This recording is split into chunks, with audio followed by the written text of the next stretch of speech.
प्रसन्नाङ्गरागं प्रभाकाञ्चनाङ्गं जगद्भीतिशौर्यं तुषाराद्रिधैर्यम् तृणीभूतहेतिं रणोद्यद्विभूतिं भजे वायुपुत्रं पवित्राप्तमित्रम् भजे पावनं भावनानित्यवासं भजे बालभानं प्रभाचारुभासं भजे चन्द्रिकाकुन्दमन्दारहासं भजे सन्ततं रामभूपालदासं भजे लक्ष्मणप्राणरक्षातिदक्षं भजे तोषितानेकगीर्वाणपक्षम् भजे घोरसङ्ग्रामसीमाहताक्षं भजे रामनामातिसम्प्राप्तरक्षम् कृताभीलनादं क्षितिक्षिप्तपादं घनक्रान्तभृङ्गं कटिस्थोरुजङ्घम् वियद्व्याप्तकेशं भुजाश्लेषितास्मं जयश्रीसमेतं भजे रामदूतं चलद्वालघातं भ्रमच्चक्रवालं कठोराट्टहासं प्रभिन्नां च जाण्डम् महासिंहनादाद्विशीर्णत्रिलोकं भजे आञ्जनेयं प्रभुं वज्रकायम् रणे भीषणे मेघनादे सनादे सरोषे समारोपिते मित्रमुख्ये खगानां घनानां सुराणां च मार्गे नतं तं वहं तं हनुमन्तमीडे कनद्रत्नजम्भारिदम्भोळिधारं कनद्दन्तनिर्धूतकालोग्रदन्तम् पदाघातभीताब्धिभूताधिवासं रणक्षोणिदक्षं भजे पिङ्गळाक्षम् महाग्राहपीडा महोत्पातपीडा महारोगपीडा महातीव्रपीडा हरत्यासुते पादपद्मानुरक्तो नमस्ते कपिश्रेष्ठ रामप्रियो यः सुधा सिन्धुमुल्लङ्घ्य नाथोग्रदीप्तः सुधा चौषधीस्ता प्रगुप्तप्रभावः षडद्रोणशैलस्य सारेण सेतुं विना भूस्वयं कः समर्थः कपीन्द्रः निरातङ्कमाविश्य लङ्कां विसङ्गो भवानेव सीतातिशोकापहारी समुद्रान्तरङ्गादिरौद्रं विनिद्रम् विलङ्घ्योरुजङ्घस्तुता मर्त्यसङ्घः रमानाधरामः क्षमानाधरामः अशोकेन शोकं विहाय प्रहर्षम् वनान्तर्घनं जीवनं दानवानं विपाट्य प्रहर्षात् हनूमान् त्वमेव जराभारतो भूरिपीडां शरीरे निराधारणारूढगाढप्रतापे भवत्पादभक्तिं भवद्भक्तिरक्तिं कुरु श्रीहनुमत्प्रभो मे दयाळो महायोगिनो ब्रह्मरुद्रादयो वा न जानन्ति तत्त्वं निजं राघवस्य कथं ज्ञायते मातृसे नित्यमेव प्रसीद प्रभो वानरेन्द्रो नमस्ते नमस्ते महासत्त्ववाहाय तुभ्यं नमस्ते महावज्रदेहाय तुभ्यं नमस्ते परिभूतसूर्याय तुभ्यम् कृतमर्त्यकार्याय तुभ्यम् नमस्ते सदा ब्रह्मचर्याय तुभ्यं नमस्ते सदा वायुपुत्राय तुभ्यम् नमस्ते सदा पिङ्गळाक्षाय तुभ्यं नमस्ते सदा रामभक्ताय तुभ्यम् हनुमद्भुजङ्गप्रयातं प्रभाते प्रदोषेऽपि वाचाथ रात्रेऽपि मर्त्यः पठन्नस्नतोऽपि प्रमुक्ताघजालः सदा सर्वदा रामभक्तिं प्रयाति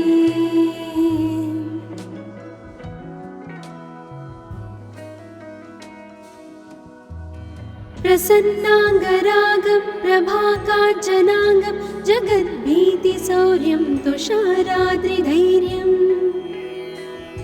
तृणीभूतहेतिं रणोद्यद्विभूतिं भजे वायुपुत्रं पवित्राप्तमित्रम् भजे पावनं भावनानित्यवासम् भजे बालभानं प्रभाचारुभासम् भजे चन्द्रिकाकुन्दमन्दारहासम् भजे सन्ततं रामभूपालदासम् भजे लक्ष्मणप्राणरक्षातिदक्षं भजे तोषितानेकगीर्वाणपक्षम् भजे घोरसङ्ग्रामसीमाहताक्षं भजे रामनामातिसम्प्राप्तरक्षम् कृताभीलनादं क्षितिक्षिप्तपादम् घनक्रान्तभृङ्गं कटिस्थोरुजङ्घम् वियद्व्याप्तकेशं भुजाश्लेषितास्मम् जयश्रीसमेतं भजे रामदूतम् चलद्वालघातं भ्रमच्चक्रवालं कठोराट्टहासं प्रभिन्नाब्जजाण्डम् महासिंहनादाद्विशीर्णत्रिलोकं भजे आञ्जनेयं प्रभुं वज्रकायम् रणे भीषणे मेघनादे सनादे सरोषे समारोपिते मित्रमुख्ये खगानां घनानां सुराणां च मार्गे नतं तं वहं तं हनुमन्तमीडे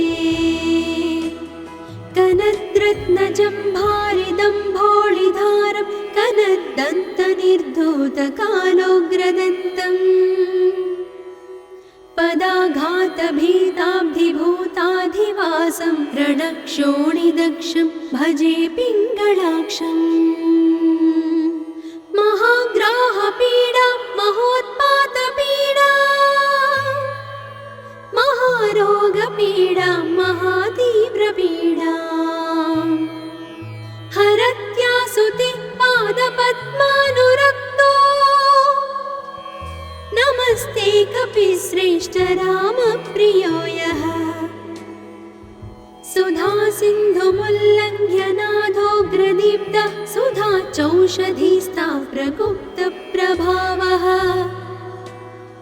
षडद्रोणशैलस्य सारेण सेतुं विना भूस्वयं कः समर्थः कपीन्द्रः निरातङ्कमाविश्य लङ्कां विसङ्गो भवानेव सीतातिशोकापहारी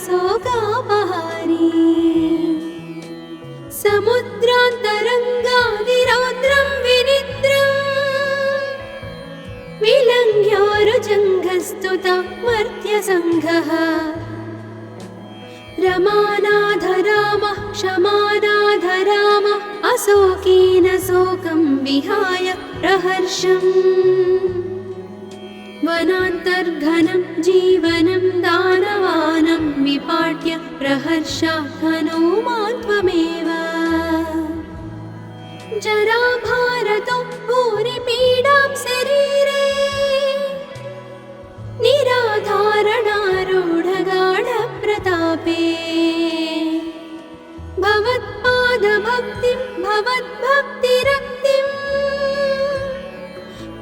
श्रीहनुमत्प्रभो मे दयाळो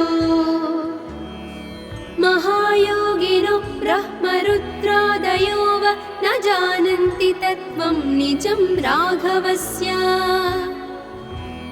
कथं ज्ञायते मातृसेवित्यमेव प्रसीद प्रभो वानरेन्द्रो नमस्ते नमस्ते महासत्त्ववाहाय तुभ्यं नमस्ते महावज्रदेहाय तुभ्यं नमस्ते परिभूतसूर्याय तुभ्यं नमस्ते कृतामर्त्यकार्याय तुभ्यं नमस्ते सदा ब्रह्मचर्याय तुभ्यं नमस्ते सदा वायुपुत्राय तुभ्यं नमस्ते सदा पिङ्गळाक्षाय तुभ्यं नमस्ते सदा रामभक्ताय तुभ्यं हनुमद्भुजङ्गप्रयातं प्रभाते प्रदोषेऽपि वाचार्थरात्रेऽपि मर्त्यः पठन्नस्नतोऽपि प्रमुक्ताघजालः सदा सर्वदा रामभक्तिं प्रयाति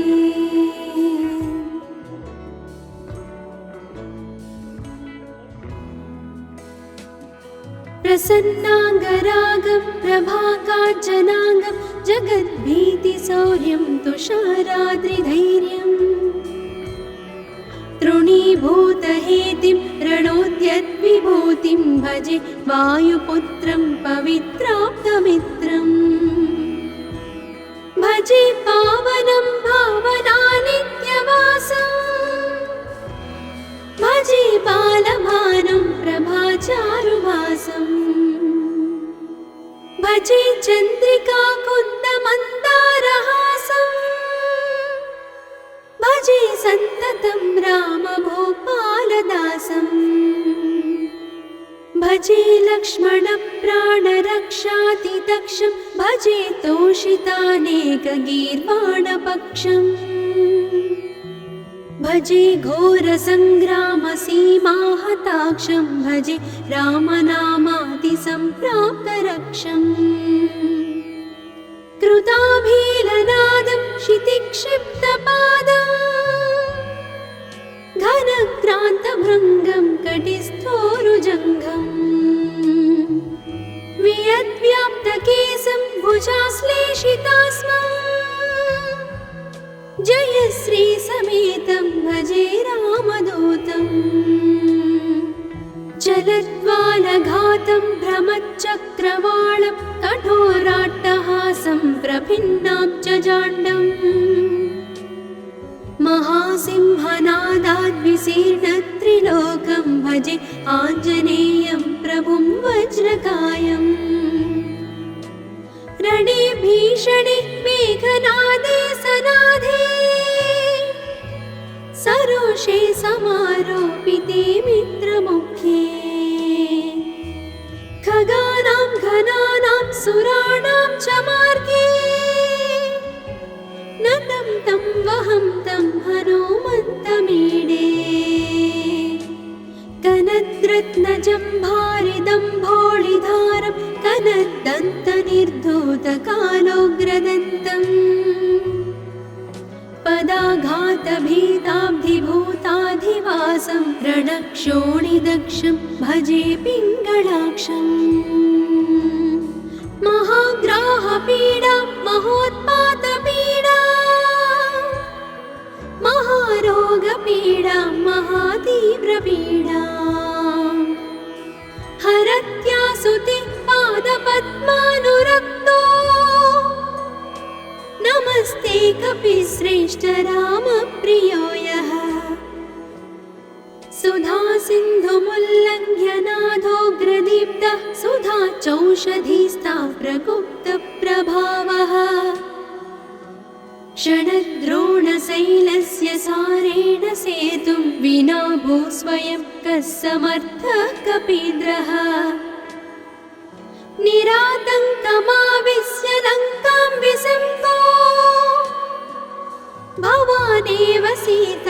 शोकापहारी समुद्रान्तरङ्गादिरौद्रं विनिद्रम् विलङ्घ्योरुजङ्घस्तुता मर्त्यसङ्घः रमानाधरामः क्षमानाधरामः अशोकेन शोकं विहाय प्रहर्षम् वनान्तर्घनं जीवनं दानवानं विपाट्य प्रहर्षात् हनूमान् त्वमेव जराभारतो भूरिपीडां शरीरे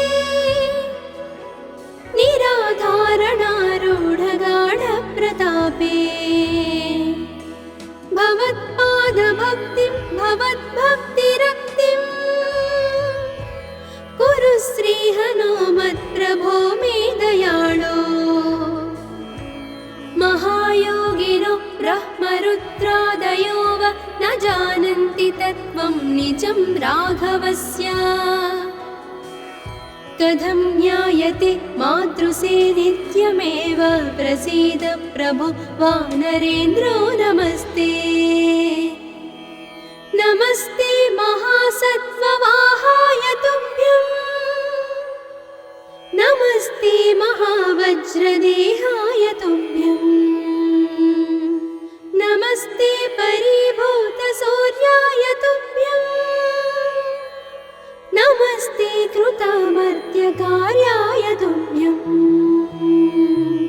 नमस्ते सदा ब्रह्मचर्याय तुभ्यं नमस्ते सदा वायुपुत्राय तुभ्यं नमस्ते सदा पिङ्गळाक्षाय तुभ्यं नमस्ते सदा रामभक्ताय तुभ्यं हनुमद्भुजङ्गप्रयातं प्रभाते प्रदोषेऽपि वाचार्थरात्रेऽपि मर्त्यः पठन्नस्नतोऽपि प्रमुक्ताघजालः सदा सर्वदा रामभक्तिं प्रयाति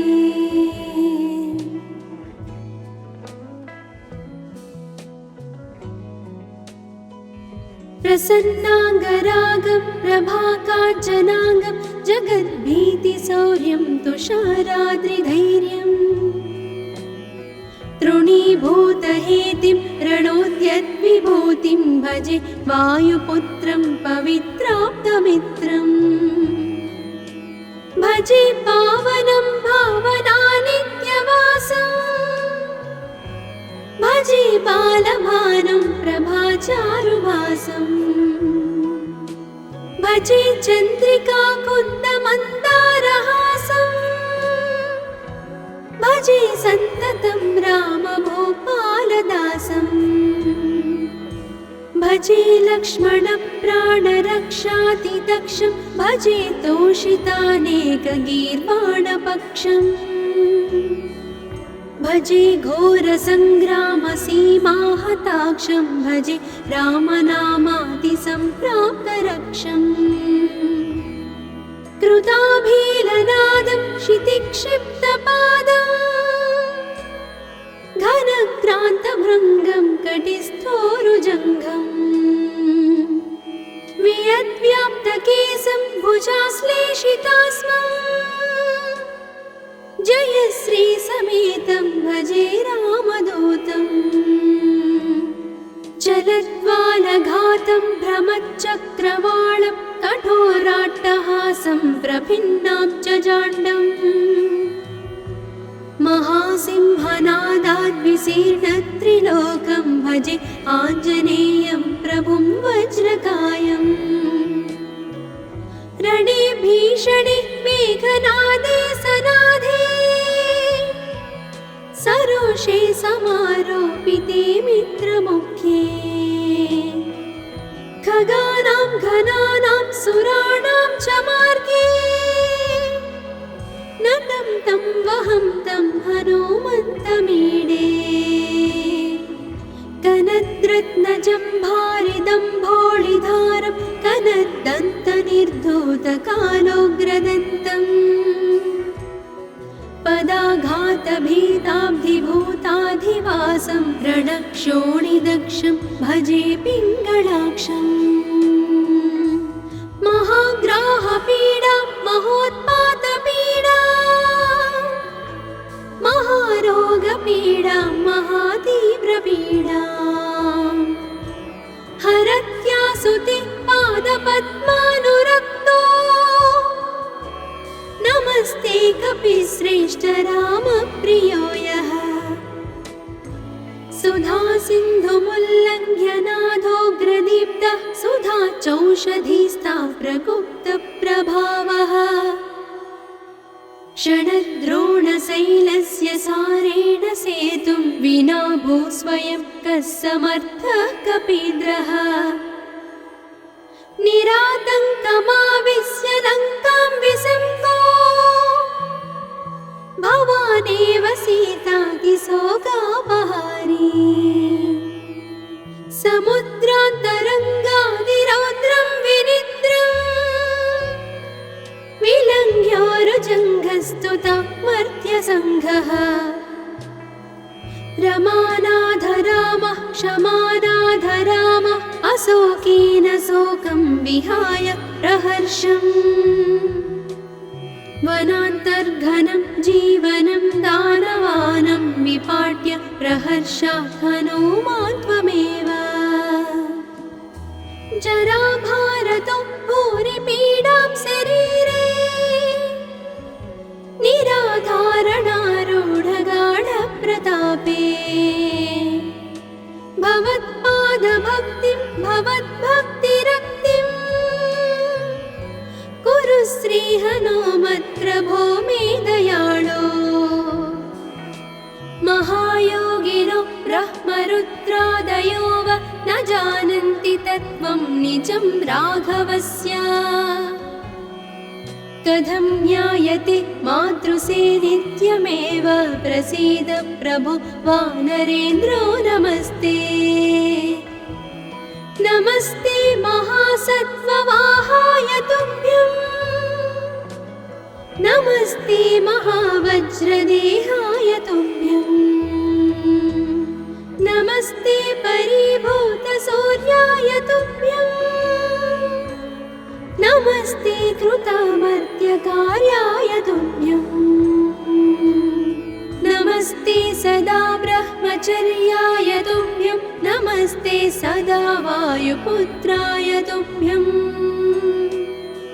नमस्ते सदा पिङ्गळाक्षाय तुभ्यं नमस्ते सदा रामभक्ताय तुभ्यं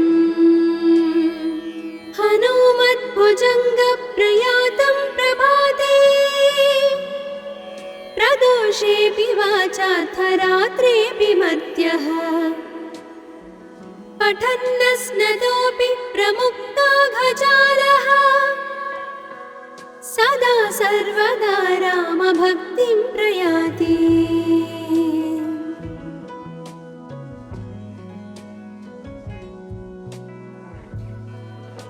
प्रसन्नाङ्गरागं प्रभाकाञ्चनाङ्गं जगद्भीतिशौर्यं तुषाराद्रिधैर्यम् तृणीभूतहेतिं रणोद्यद्विभूतिं भजे वायुपुत्रं पवित्राप्तमित्रम्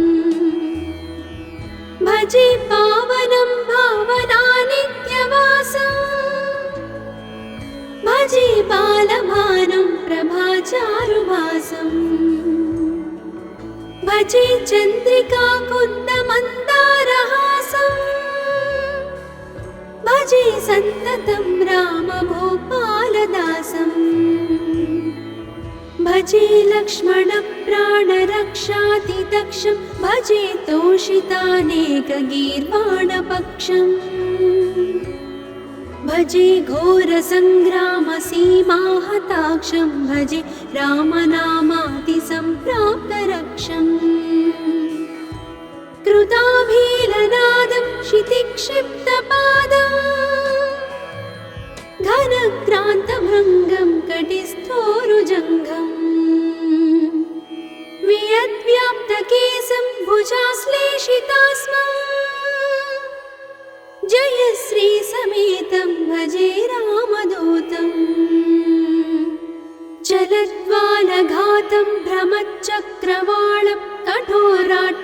व्यासं प्रभिन्नाब्जजाण्डम् महासिंहनादाद्विशीर्णत्रिलोकं भजे आञ्जनेयं प्रभुं वज्रकायम् रणे भीषणे मेघनादे सनादे सरोषे समारोपिते मित्रमुख्ये खगानां घनानां सुराणां च मार्गे नतं तं वहं तं हनुमन्तमीडे कनद्रत्नजम्भारिदम्भोळिधारं कनद्दन्तनिर्धूतकालोग्रदन्तम् पदाघातभीताब्धिभूताधिवासं रणक्षोणिदक्षं भजे पिङ्गळाक्षम् महाग्राहपीडा महोत्पातपीडा महारोगपीडा महातीव्रपीडा हरत्यासुते पादपद्मानुरक्तो नमस्ते कपिश्रेष्ठ रामप्रियो यः सुधा सिन्धुमुल्लङ्घ्य नाथोग्रदीप्तः सुधा चौषधीस्ता प्रगुप्तप्रभावः षडद्रोणशैलस्य सारेण सेतुं विना भूस्वयं कः समर्थः कपीन्द्रः निरातङ्कमाविश्य लङ्कां विसङ्गो भवानेव सीतातिशोकापहारी समुद्रान्तरङ्गादिरौद्रं विनिद्रम् विलङ्घ्योरुजङ्घस्तुता मर्त्यसङ्घः रमानाथ रामः क्षमानाथ रामः अशोकेन शोकं विहाय प्रहर्षम् वनान्तर्घनं जीवनं दानवानं विपाट्य प्रहर्षात् हनुमान् त्वमेव जराभारतो भूरिपीडां शरीरे निराधारणारूढगाढप्रतापे भवत्पादभक्तिं भवद्भक्तिरक्तिं कुरु श्रीहनुमत्प्रभो मे दयाळो महायोगिनो ब्रह्मरुद्रादयो वा न जानन्ति तत्त्वं निजं राघवस्य कथं ज्ञायते मातृसेनित्यमेव प्रसीद प्रभो वानरेन्द्रो नमस्ते नमस्ते महासत्त्ववाहाय तुभ्यं नमस्ते महावज्रदेहाय तुभ्यं नमस्ते परिभूतसूर्याय तुभ्यं नमस्ते कृतामर्त्यकार्याय तुभ्यं नमस्ते सदा ब्रह्मचर्याय तुभ्यं नमस्ते सदा वायुपुत्राय तुभ्यं नमस्ते सदा पिङ्गळाक्षाय तुभ्यं नमस्ते सदा रामभक्ताय तुभ्यं हनुमद्भुजङ्गप्रयातं प्रभाते प्रदोषेऽपि वाचार्थरात्रेऽपि मर्त्यः पठन्नस्नतोऽपि प्रमुक्ताघजालः सदा सर्वदा रामभक्तिं प्रयाति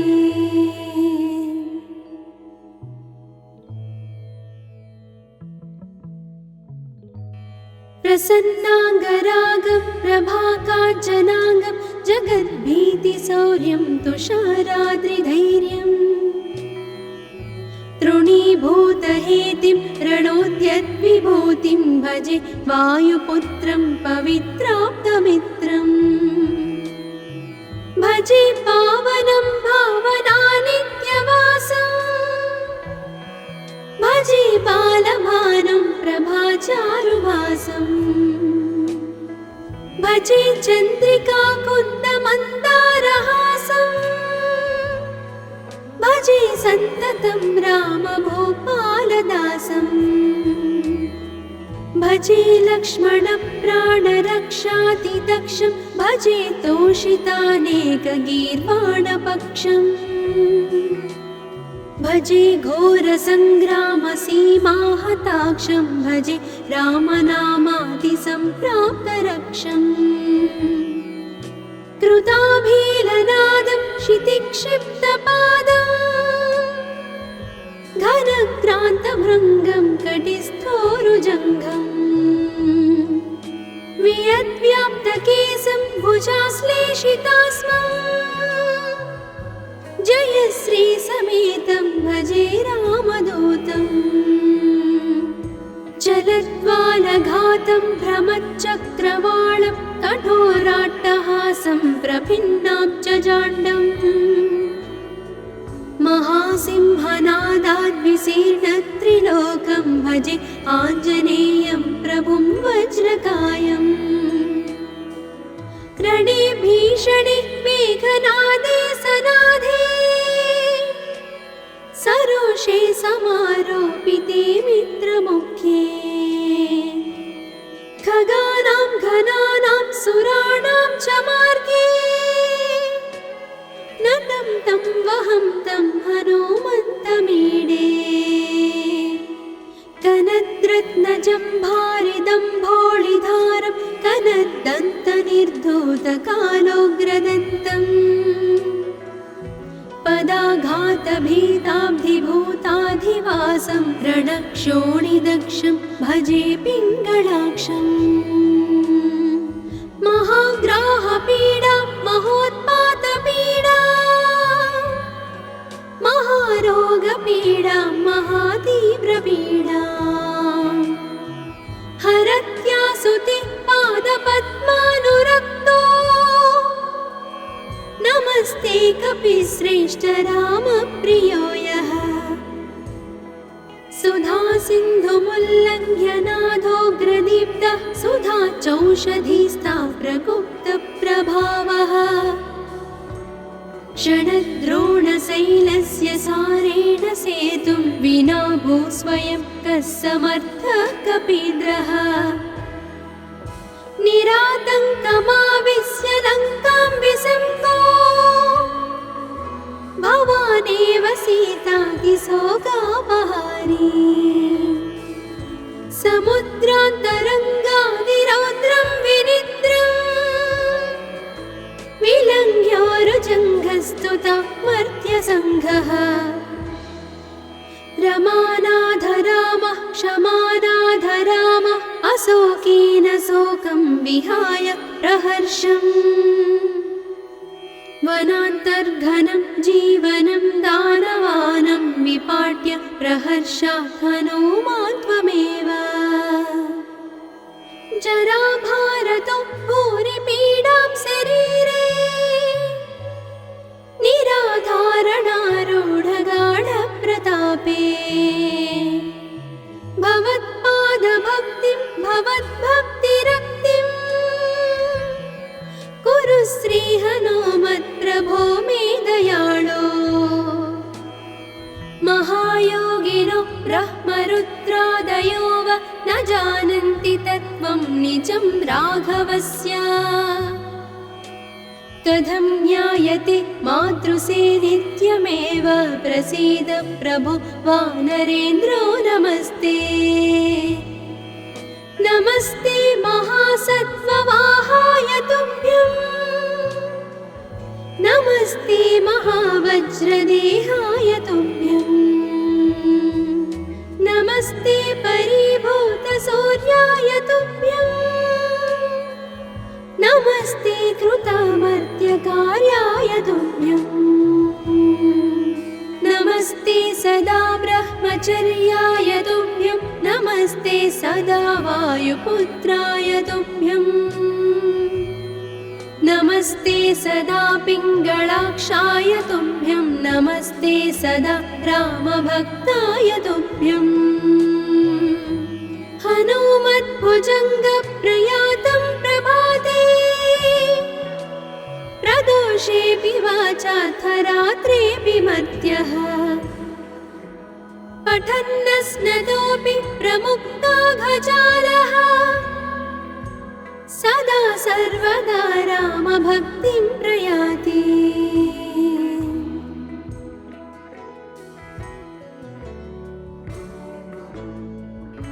प्रसन्नाङ्गरागं प्रभाकाञ्चनाङ्गं जगद्भीतिशौर्यं तुषाराद्रिधैर्यम्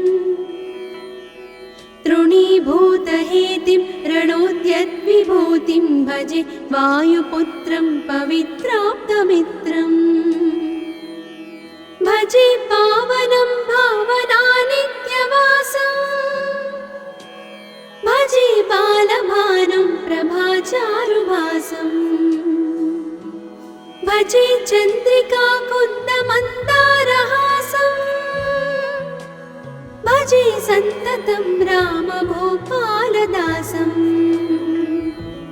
भजे लक्ष्मणप्राणरक्षातिदक्षं भजे तोषितानेकगीर्वाणपक्षम्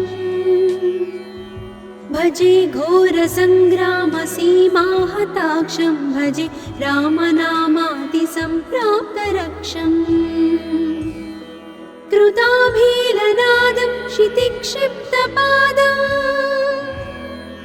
घनक्रान्तभृङ्गं कटिस्थोरुजङ्घम् वियद्व्याप्तकेशं भुजाश्लेषितास्मम् जयश्रीसमेतं भजे रामदूतम् जलज्वालघातं भ्रमच्चक्रवालं कठोराट्टहासं प्रभिन्नाब्जजाण्डम् महासिंहनादाद्विशीर्णत्रिलोकं भजे आञ्जनेयं प्रभुं वज्रकायम् रणे भीषणे मेघनादे सनादे सरोषे समारोपिते मित्रमुख्ये